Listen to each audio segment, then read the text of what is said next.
අම්මේ මං අම්මගෙන් කාරණාවක් අහන්න ඉතින්. මොකද්ද? තාත්තයි ලොකු නැන්දලා ගෙදර ගියේ?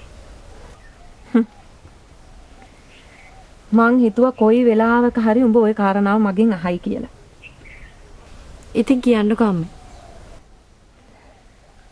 තාත්තා එහෙ ගියේ උඹට හොඳ කෙනෙක් හොයන්න කියලා ලොකු නැන්දට බාර දෙන්න. මට කාවත් වෙන්න එපා අම්මේ. ඒ මොකද? මට තව කාලයක් මෙහි ඉන්න ඕන. උඹලගේ ලොකු නැන්දත් කියලා තියෙන්නේ ඔය ටිකම තමයි. ලොකු නැන්ද මට ආදරේ. අපි උඹට ආදරේ නැතුව නෙමෙයි පුතේ එහෙම හොයන්න කිව්වේ. උඹත් කවදක හරි දීගක යන්න ඕනේනේ. ඒවට තව කල් තියෙනවා අම්මේ. ඔයා ගැන හිතලම තමයි පුතේ මං රට යන්න හදන්නේ. අම්මට රට යන්න කවදාවත් අපි තාත්තා දෙන්නේ නැහැ. ඒක මං එයත් එක බලා ගන්නකෝ.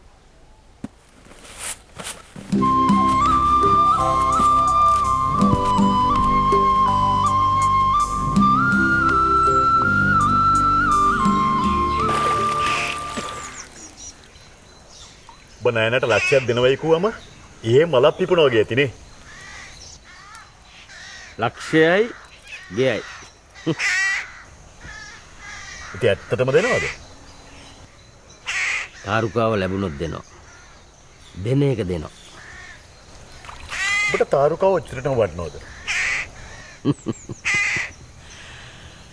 ණය නැහුවෙත් ඔය ප්‍රශ්නේම තමයි බං. මං ණයනට දීපු උත්තරේ උඹට දෙන්නම්. මට තාරුකාව කෝටියක් වටිනවා. කෝටියක්. ඔබට හොඳක් වෙනවා නම් මාත් කැමතියි.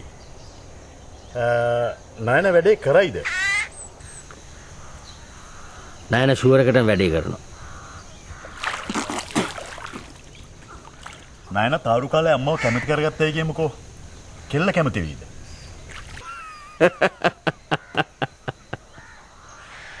අම්මලා කැමති වුණොත් කෙල්ලට නිකම්ම කැමති වෙන්න වෙනවා.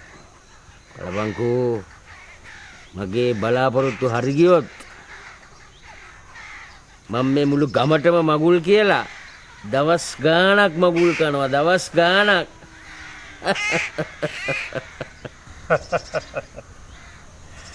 අනේ මේම ආසාවක්.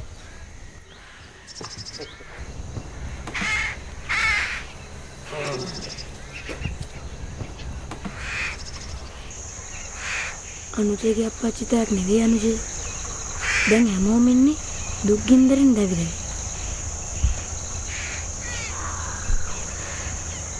සතුට කියලා දෙයක් ඇත්තෙම නැද්ද අපේ හැමදෙරනේ? සතුට කියලා එතන හැම දෙයක්ම දුකක් නේ අනුජේ. දැන් බලන්න ග්‍රීස්මය කියලා මේ වෙනට පැනලා නාන්න තියනවනේ. සතුටක් කියලා නේද හිතන්නේ? එහෙම දිගටම නානකොට මොකද වෙන්නේ? සීතල හැදෙනවා. ඇඟ වෙවුලනවා. වෙන වෙන අසනීප හැදෙනවා. මට දැන් තේරෙනවා අපේ හැමදෙරෝ කියන සතුට කොහෙද තියෙන්නේ කියලා. මේ දුක් සංසාරේ කෙලවරේ තමයි සතුට තියෙන්නේ. මට තේරුනේ නෑ. අනුජේ වෙලාවක ආරන්නට එන්නකෝ. මම අනුජේට ඔක්කොම කියලා දෙන්න. පොඩි හැමදෙරනේ සතුටින්ද? මම දුක හඳුනාගෙන ඉන්නේ. මම මේ සතුට හොයනවා. පොඩි හැමදෙරනේ. මමත් ආසයි මාන වෙන්න. ඒත් අපේ තාත්තා කැමති නෑනේ. අනුජේගේ තාත්තා කවදාද කැමති දෙයි?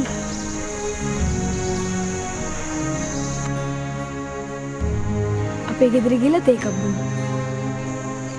එහෙම නෙවෙයි අනුජේ. මෙහෙම කියන්නේ. අපේ ගෙදරට වැඩලා ගිලන් පස ටිකක් වළඳන්න. මට සමා වෙන්න. මම ඊට පස්සේ එහෙම කියන්න. ගිලන් පොසි ටිකක් වල දන්න අපේ ගෙදරට වඩින්න.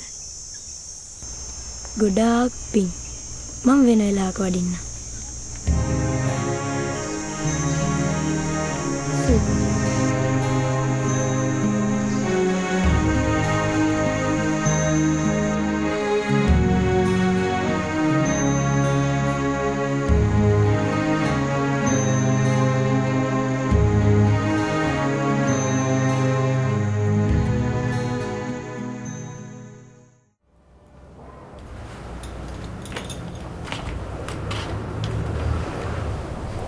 අයියා ඔයා දන්නවද අද ස්පෙෂල් දවසක්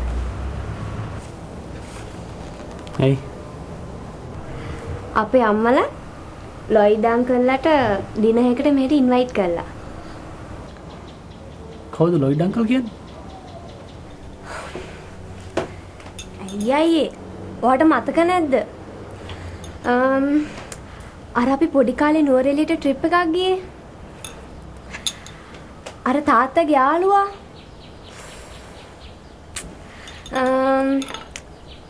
අර පිටරට පදිංචියට ගියේ. හරි හරි.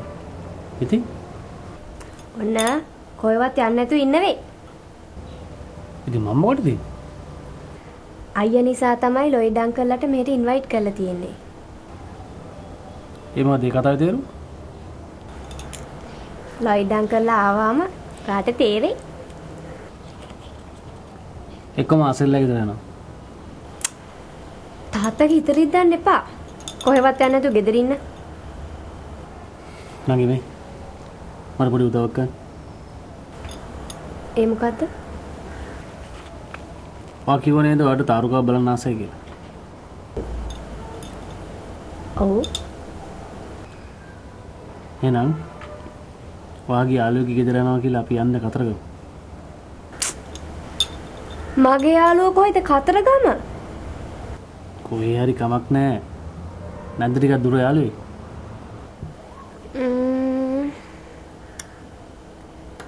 බණ්ඩාරවල නම් ඉන්නවා. ඉතින් හරිනේ. බණ්ඩාරවල කියලා දවසින් එන්න බෑනේ. අපි බණ්ඩාරවල යනවා කියලා ගිහිල්ලා ඇත්තටම ඔයාගේ යාළුවා ගෙදරටත් ගිහිල්ලා කතරගමටත් ගිහලා ගෙදර යමු. හරි. එහෙනම් මං අම්මලාට කතා කරලා බලන්න. ඉතින් ඔයා කියන්නේ මාත් එක්ක යන්නේ කියලා. අපි අසලට දෙන්නේ කියමු. මටත් ආසයි තාරුකාව බලන්න.